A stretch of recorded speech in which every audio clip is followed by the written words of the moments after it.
Welcome guys, this is Mansi Goswami from the Bioscience Arena and I hope you will be all fine.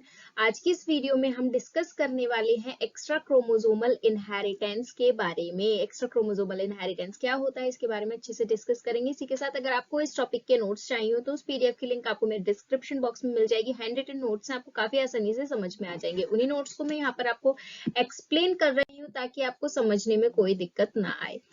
तो सबसे पहले हम इस term का मतलब समझते हैं, ये है क्या। एक्स्ट्रा क्रोमोसोमल इनहेरिटेंस बेसिकली होता क्या है। इनहेरिटेंस टर्म से तो हम अच्छे से वाकिफ है। इनहेरिटेंस का क्या मतलब होता है, वो कैरेक्टरिस्टिक्स जो parent to their offspring में ट्रांसफर होती हैं, that will be known as what, inheritance.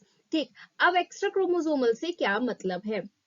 तो जैसे कि हमें पता है हमारे जो क्रोमोसोम्स होते हैं वो कहाँ पर प्रेजेंट होते हैं, वो न्यूक्लियस के अंदर प्रेजेंट होते हैं।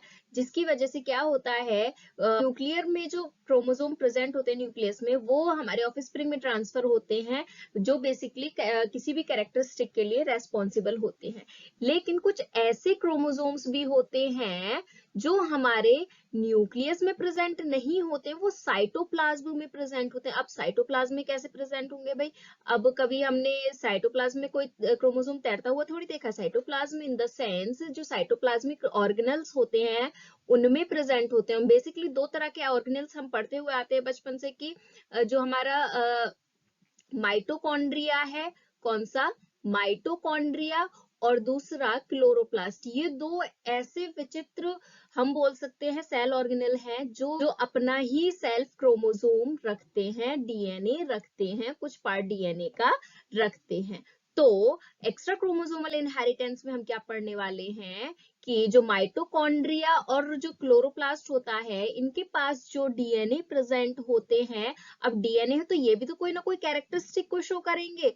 तो इन माइटोकॉन्ड्रिया क्लोरोप्लास्ट में जो डीएनए होते हैं, इनके इनहेरिटेंस के बारे में हम बेसिकली बात करेंगे। तो आई होप आपको समझ में आ गया होगा एक्स्ट्रा क्रोमोसोमल इनहेरिटेंस का मतलब क्या है। फर्स्ट लाइन हमारी क्या बोल रही है कि जायगोट रिसीव करता है एक्स्ट्रा क्रोमोसोमल इनहेरिटेंस को सिर्फ अपने मैटरनल पेरेंट से, यानी कि जो ये एक्स्ट्रा क्रोमोसोमल इनहेरिटेंस होता है ये फादर से नहीं आता है, ये आता है मदर से। अब ये कैसे, तो सोचने वाली बात है। ड्यूरिंग फ्यूजन यानी कि जो फर्टिलाइजेशन होता है उस दौरान क्या होता है, हमारा ये जायगोट है, जस्ट अज्यूम। और दूसरी चीज हमारे पास क्या है, मेल गैमेट होता है, जिसको हम क्या बोलते हैं, जिसको हम बोलते हैं स्पर्म बोलते हैं, अगर हम ह्यूमन बीइंग की बात करें तो बेसिकली क्या होता है, जब इन दोनों का फ्यूजन होता है, हम फर्टिलाइजेशन में पढ़ते हैं कि जो हमारा मेल गैमेट होता है, मेल गैमेट का न्यूक्लियस जाकर पूरे इस ओवम से क्या होता है, फ्यूज होता है। ये हम पढ़ते हुए आते हैं।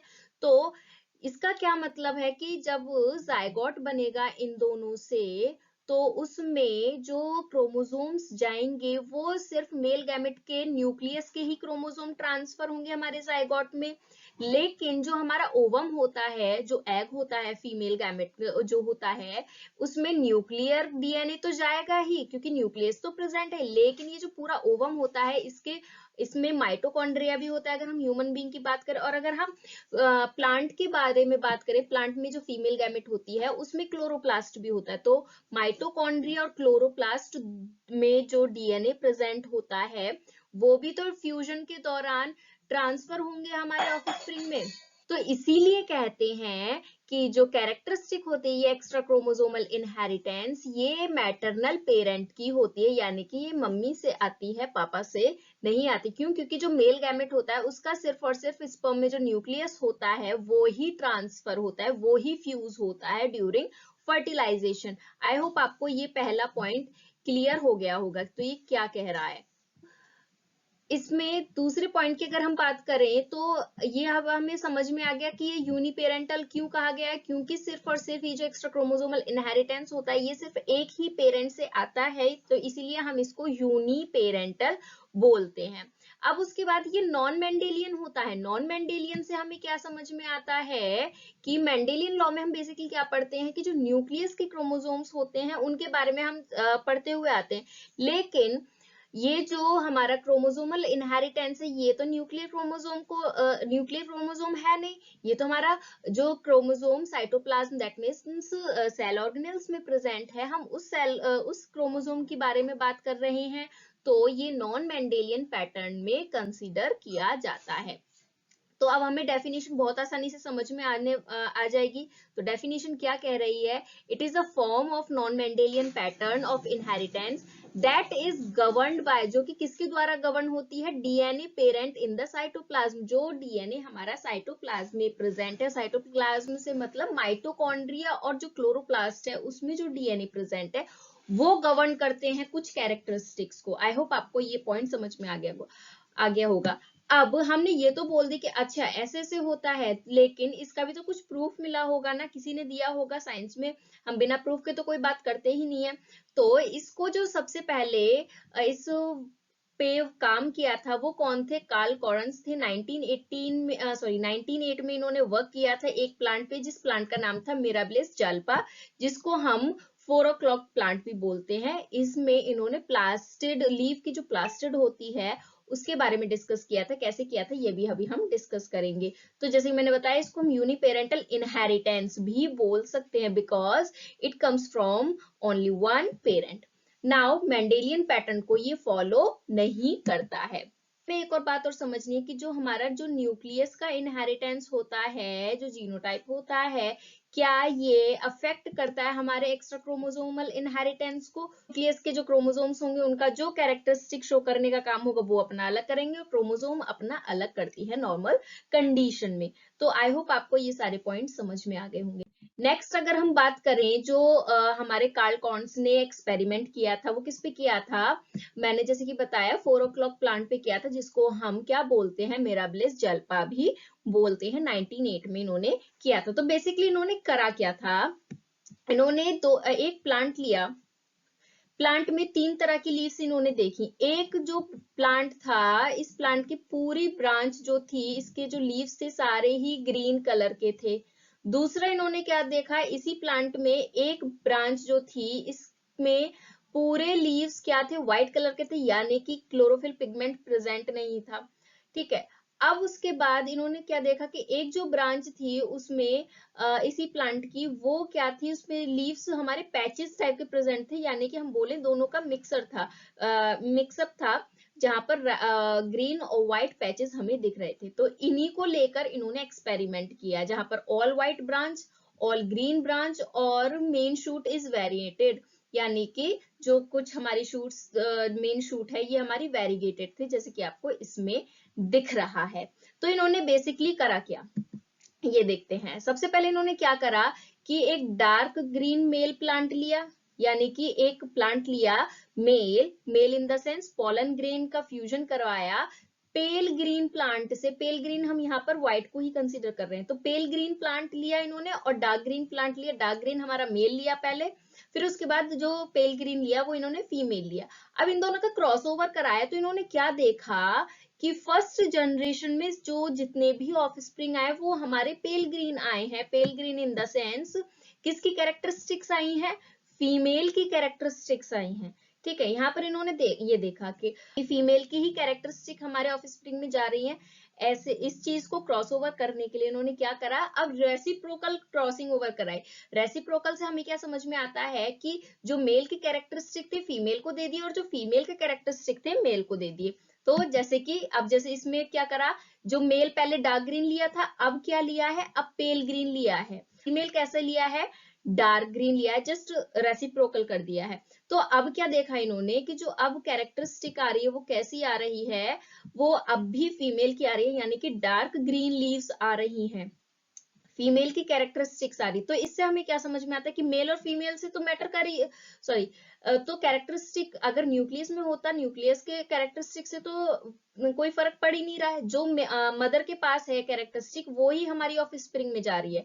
तो इससे क्या समझ में आया, इससे क्या कंक्लूजन निकला कि इट इज ड्यू टू, ये ऐसा क्यों हुआ है? क्योंकि क्लोरोप्लास्ट में जीन प्रेजेंट है, जो कि क्लोरोप्लास्ट किस में प्रेजेंट है? ओवम सेल में प्रेजेंट है, जिसकी वजह से ये जो हमारा इनहेरिटेंस दिख रहा है ये क्या दिख रहा है? ये हमारा मैटरनल इनहेरिटेंस दिख रहा है। तो ये इससे कंक्लूजन निकला। आई होप आपको ये पॉइंट समझ में आ गया होगा। सीधे सीधे हम बोले क्या बोला गया है कि जब फर्टिलाइजेशन होता है तो मैंने क्या बताया, मेल गैमेट का सिर्फ न्यूक्लियस ही फ्यूज होता है फीमेल गैमेट के साथ, लेकिन फीमेल गैमेट का जो एग होता है उसमें तो क्लोरोप्लास्ट माइटोकॉन्ड्रिया भी प्रेजेंट है। इससे हमें क्या समझ में आता है कि न्यूक्लियर क्रोमोसोम का तो कोई यहाँ पर कलर के लिए कोई यहाँ पर फंडा है ही नहीं। यहाँ पर इससे हमें ये समझ में आता है, अच्छा क्लोरोप्लास्ट में कुछ ऐसी जीन्स प्रेजेंट हैं जो इस लीव्स के कलर के लिए रेस्पॉन्सिबल है, और वो क्लोरोप्लास्ट हमें कहाँ से मिल रहा है, ओवम से मिल रहा है। तो ये हमारा 4 o'clock प्लांट में देखा गया। I hope I am clear with this. अब उसके बाद मैंने यहाँ पर एक टेबल बनाई है, आपको यहाँ से और समझ में आ जाएगी कि मेल के फिनोटाइप लिए हैं यहाँ पर, और यहाँ पर फीमेल के फिनोटाइप लिए हैं, और फिर उसके बाद जो ऑफस्प्रिंग में क्या फिनोटाइप आया ये हमें यहाँ से समझ में आ जाएगा। तो मेल का कोई भी फिनोटाइप हो, डजंट मैटर, कोई मैटर ही नहीं करता। जो फीमेल के पास है, जो मम्मी के पास है, वो ही कैरेक्टरिस्टिक हमारी ऑफस्प्रिंग में ट्रांसफर होनी है। ये बात ध्यान रखना है हमारा, किसमें, एक्स्ट्रा क्रोमोसोमल इनहेरिटेंस में। तो जैसे कि यहाँ पर मेल का व्हाइट दिखाया कि व्हाइट लीव्स है, और मदर के अगर वेरीगेटेड है यानी कि पैचेस लाइक है तो ऑफस्प्रिंग में भी वेरीगेटेड ही जाएगी। अब अगर फादर का वेरीगेटेड है, मदर का व्हाइट है, डजंट मैटर, वेरीगेटेड हो व्हाइट हो मेल में, तो पर उसमें ऑफस्प्रिंग में कौन सी जाएगी, जो मदर के पास है यानी कि व्हाइट ही जाएगी। बात करें कि ऐसा ही कुछ एनिमल्स में भी देखा गया है कि एक्स्ट्रा क्रोमोसोमल इनहेरिटेंस के बारे में एनिमल्स में भी पढ़ा गया है। तो जो स्नेल होता है, स्नेल में शेल प्रेजेंट होती है, जैसे कि हमें पता है। तो शेल जो होती है बेसिकली दो तरह की प्रेजेंट होती है। एक होती है जिसको हम बोलते हैं डेक्स्ट्रल, क्या बोलेंगे, डेक्स्ट्रल बोलते हैं, यानी कि जो शेल की कर्विंग है वो राइट साइड होती है, और दूसरा जो होता है उसको हम बोलते हैं सिंस्ट्रल। इसका मतलब क्या है कि जो स्नेल का कवर है वो लेफ्ट साइड की तरफ इस तरीके से बेंड होता है, जैसे कि आपको इस पिक्चर में दिख रहा है। तो अब क्या करा, सबसे पहले ध्यान से समझना, सबसे पहले क्या करा, एक फीमेल ली और मेल लिया, ठीक है, इनका क्रॉसिंग ओवर कराया। फीमेल का क्या कैरेक्टरिस्टिक है, कैपिटल डी यानी कि डेक्स्ट्रल है, और जो मेल लिया वो क्या है, वो है हमारा सिंस्ट्रल है। कैपिटल डी से हमने डेक्स्ट्रल को क्यों इंडिकेट किया है, तो इसलिए किया है कि जो डेक्स्ट्रल है वो डोमिनेंट होता है और जो सिंस्ट्रल है वो रिसेसिव होता है। लेकिन ये अगर हम एक्स्ट्रा क्रोमोसोमल में बात करते हैं तो यहाँ पर डोमिनेंट और रिसेसिवनेस का फंडा ही नहीं बचता है, क्योंकि ये मैटरनल के कैरेक्टरिस्टिक पे डिपेंड करता है, मदर की कैरेक्टरिस्टिक पे डिपेंड करता है। कैसे करता है ये देखते हैं। तो क्या है, अगर फीमेल और मेल का हम क्रॉसिंग ओवर कराते हैं तो हमें क्या दिखता है, पहली जनरेशन में सभी के सभी हमें कैपिटल डी स्मॉल टी यानी कि डेक्स्ट्रल ही दिखेंगे। तो यानी कि यहाँ पर मदर का कैरेक्टरिस्टिक ट्रांसफर हुआ। अगर मदर का कैरेक्टरिस्टिक ना भी ट्रांसफर होता तो भी हमें कैपिटल डी स्मॉल डी ही दिखने वाले थे, क्योंकि डोमिनेंट है ये, ठीक है। अब उसके बाद क्या करा, क्या हुआ, इन्होंने रेसिप्रोकल क्रॉसिंग ओवर करा। रेसिप्रोकल इन द सेंस अब कैरेक्टरिस्टिक को चेंज कर दिया कि जो अब फीमेल ली इन्होंने ये लिए सिंस्ट्रल, और जो मेल लिया वो लिया डेक्स्ट्रल। अब ऐसे कर दिया इन्होंने। तो तब क्या देखा हमने, जो स्मॉल डी कैपिटल डी का क्रॉसिंग ओवर आया तो सारे में सभी में जीनोटाइप अगर हम देखें कैपिटल डी स्मॉल डी ही आना था, लेकिन यानी कि कैपिटल डी आ रहा है तो डोमिनेंट यानी कि डेक्स्ट्रल होने चाहिए ऑफ स्प्रिंग। तो लेकिन यहाँ हमें क्या देखने को मिल रहा है कि सिंस्ट्रल ही सारे ऑफ स्प्रिंग आ रहे हैं। दैट मीन्स कि मदर की कैरेक्टरिस्टिक ट्रांसफर हो रही है, फादर का डोमिनेंट हो या रिसेसिव हो कोई फर्क पड़ता ही नहीं है। तो जब हमने इन दोनों का क्रॉसिंग ओवर कराया हमें इससे भी यही मिला, क्या मिला हमें, कैपिटल डी और स्मॉल डी मिला, और इसमें भी हमें क्या मिला, capital D and small D मिला, ठीक है। अब हम इसको ले लेते हैं, ये है हमारा male, that one is male and this one is female, हम ये कंसीडर कर लेते हैं। अब इनका क्रॉसिंग ओवर कराया, यानी कि इसका क्रॉसिंग ओवर और इसका क्रॉसिंग ओवर कराया, ठीक है। यहां पर इसको जो मदर लिया है वो डेक्स्ट्रल ले लिया पहले, यानी कि मदर को क्या लिया है, डेक्स्ट्रल लिया है, ये है डेक्स्ट्रल, और ये फादर को क्या ले लिया है, सिंस्ट्रल ले लिया है। अब जब इनका क्रॉसिंग ओवर कराया तो हमें क्या रेशो मिलेगा, हमें क्या क्या आएगा, एक तो आएगा capital D D small D आएगा, then capital D small D आएगा अगेन, और स्मॉल डी आएगा। क्रॉसिंग ओवर हमें बहुत अच्छे से आती है, ठीक है। तो जो रेशो बना, यानी कि एक कैपिटल डी मिला, एक हमें कैपिटल डी स्मॉल डी मिला, एक हमें स्मॉल डी मिला, तो हमें ये देखने को मिला। लेकिन अब अकॉर्डिंग टू मेंडेलियन लॉ क्या होना चाहिए, ये हमारा डेक्स्ट्रल होना चाहिए। कौन सा डेक्स्ट्रल होना चाहिए, जो कैपिटल डी ये हमारा डेक्स्ट्रल होना चाहिए, और ये भी हमारा डेक्स्ट्रल होना चाहिए। और जो स्मॉल डी है ये हमारा सिंस्ट्रल होना चाहिए, क्योंकि सिंस्ट्रल हमारा रिसेसिव है, और दोनों ही जीन जो दोनों ही एलील हमारे यहाँ पर क्या है, रिसेसिव है। लेकिन ऐसा कुछ हुआ ही नहीं, यहाँ पर जो मदर की कैरेक्टरिस्टिक थी सीधे सीधे वो ट्रांसफर हो गई। फर्क नहीं पड़ा कि डोमिनेंट है या रिसेसिव है। कैसे, मदर की क्या हमने कैरेक्टरिस्टिक ली थी, दिस वन, यानी कि कौन सी ली थी, डेक्स्ट्रल ली थी। कौन सी ली थी, डेक्स्ट्रल। तो इसीलिए सारी की सभी हमारे डेक्स्ट्रल आए हैं। सीधे सीधे कहने का क्या मेन मकसद है कि हमारा कोई भी कैरेक्टरिस्टिक हो, वो ऑफ स्प्रिंग में मदर का ही कैरेक्टरिस्टिक ट्रांसफर होगा। कब, जब एक्स्ट्रा क्रोमोसोमल इनहेरिटेंस होता है। आई होप आपको वीडियो पसंद आई होगी। अगर आपको वीडियो पसंद आई है तो please like my channel, also share with your friends, and subscribe my channel अगर आपने अब तक सब्सक्राइब नहीं किया, ऐसी और वीडियोस के लिए जिसमें कि आपको नोट्स भी प्रोवाइड कराए जाते हैं। Thank you.